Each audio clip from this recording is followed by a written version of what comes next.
નમસ્કાર દર્શક મિત્રો, આપ નિહાળો છો સાઈ ગ્રુપ મીડિયા હાઉસ દ્વારા સંચાલિત નવસારી લાઈવ અને ઝટપટ ન્યૂઝ. બિલ્લીમોરા નગરપાલિકાના પાપે 4 વર્ષની બાળકીનો જીવ જોખમમાં મુકાયો છે. જીવન જ્યોત એપાર્ટમેન્ટ પાસે એક ગન્નાળું છે અને એ ગન્નાળાની પાસે કોઈ જ આળસ, કોઈ જ વાડ, કોઈ જ બ્લોકિંગ કરવામાં નથી આવ્યું. 4 વર્ષની બાળકીનો અચાનક એ ખુલ્લા ગન્નાળાની અંદર પડે છે. વરસાદના કારણે ગન્નાળું આખું ભર્યું હતું. બાળકીની અંદર ગરકાવ થઈ જાય છે. પરિવાર બાળકીની શોધખોળ કરે છે. પરિવાર શોધખોળ કરતા બાળકીના કોઈ અતાપતા ન મળતા, કોઈ ભાડ ન મળતા આખરે સીસીટીવી કેમેરાની મદદ લેવામાં આવે છે અને સીસીટીવી કેમેરાની અંદર આ ભાંડો ફૂટે છે. પાલિકાના પાપે 4 વર્ષની બાળકી સીધી ગન્નાળામાં પડે છે. પાણી ખૂબ ભરેલું હોવાથી ગન્નાળાની અંદર એ ગરકાવ થઈ જાય છે. ભગવાન બાળકીને બચાવી લો. જનતા પોકાર કરી રહી છે. માતા પિતા રુદન કરી રહ્યા છે. બાળકીની કોઈ જ ભાળ મળી નથી અને બિલ્લીમોરાની ફાયરની ટીમ હાલ તો રેસ્ક્યુના કામમાં લાગી છે. અમે પણ આપને પ્રાર્થના કરીએ છીએ કે આપ સૌ નવસારી લાઈવના જેટલા પણ દર્શકો છે, સૌ આ બાળકી માટે પ્રાર્થના કરો. 4 વર્ષની બાળકી, માસૂમ બાળકી, પાલિકાના પાપના કારણે કદાચ ભોગ ન બની જાય.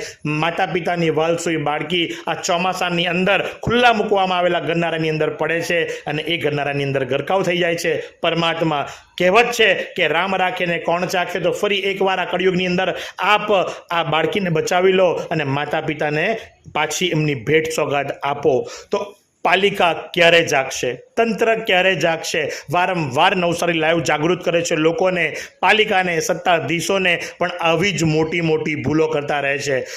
ગયું વર્ષ નવસારીની અંદર બિલ્લીમોરાનો શીખ યુવક તણાઈ ગયો, મૃત્યુને ભેટ્યો અને હજુ તો 1 વર્ષ પૂર્ણ નથી થયું ત્યાં 4 વર્ષની માસૂમ બાળકી નવસારી જિલ્લાના બિલ્લીમોરા શહેરની અંદર પાણીની અંદર ગરકાવ થઈ જવા પામી છે. આ તંત્ર ક્યારે જાગશે? આ સત્તાધીશો ક્યારે ઊંઘમાંથી ઉઠશે? જોકે તપાસ દરમિયાન માલુમ પડ્યું કે આ જે બાળકી છે શાહીન અજીત શેખ, જેની 6 વર્ષની ઉંમર છે ને શાહીન જે ખરી એ અજીતભાઈની દીકરી છે અને એની શોધખોળ હજુ પણ ચાલી રહી છે. જોકે વાતોઘાટો ચાલુ થઈ ચૂકી છે. નરેશભાઈ પટેલ કે જે મંત્રી છે ગણદેવીના, તે પણ ત્યાં ઘટના સ્થળે પહોંચ્યા છે એવી વાતો મળી રહી છે અને ફાયરની ટીમ જે ખરી એ રેસ્ક્યુ કાર્યની અંદર જોડાઈ ગઈ છે. જેસીબી જેવા મશીનો પણ લઈને ત્યાં પહોંચી ચૂકી છે.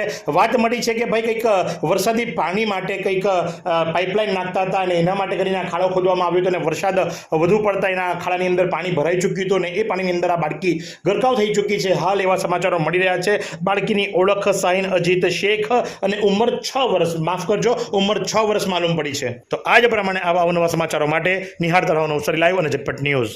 નવસારીમાં રાહત દરે ઉત્તમ સારવાર મેળવવાનું સ્થળ એટલે Kejal life in multi speciality hospital, જ્યાં સામાન્ય ઓપીડી ઉપરાંત સર્જિકલ, બાળરોગ, સ્ત્રી રોગ, ઓર્થોપેડિક જેવા વિવિધ વિભાગોના નિષ્ણાંત તબીબો, અત્યાધુનિક સુવિધાઓ સાથેનું આઈસીયુ તેમજ મા કાર્ડ અને આયુષ્માન કાર્ડ હેઠળ સારવાર ઉપલબ્ધ છે.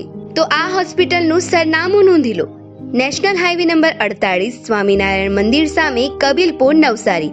અને વધુ માહિતી માટે સ્ક્રીન પર દેખાતા નંબર પર સંપર્ક કરો.